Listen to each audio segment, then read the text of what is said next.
به این روزای بعد از تو یه احساس بدی دارم، هنوزم تو نبود تو دارم دردامو میشمارم، دارم آشفتگی هامو میریزم تو خودم، بی تو نمیتونم از این بیشتر ببینم جای خالی تو.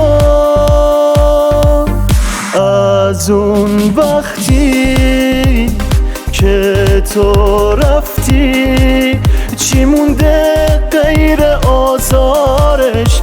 نبوده رو سرم هر روز داره میریزه آوارش، شبا خوابم نمیگیره، آخه فکرت نمیذاره چقدر دنیا خوشی هاشو به قلب من بده کاره.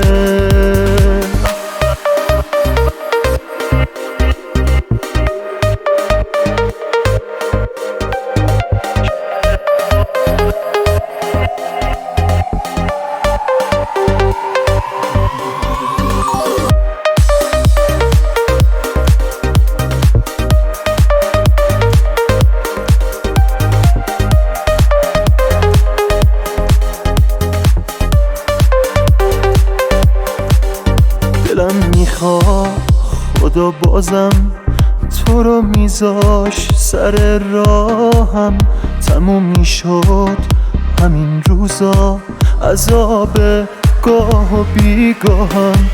تو دنیای من از دوریت نه شب معلومه نه روزش، به قلبت بیقراریمو یه جورایی بفهمونش.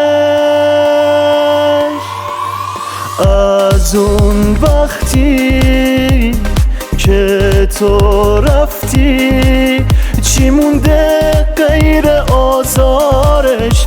نبوده رو سرم هر روز داره میریزه آوارش، شبا خوابم نمیگیره، آخه فکرت نمیذاره چقدر دنیا خوشی هاشو به قلب من بده کاره.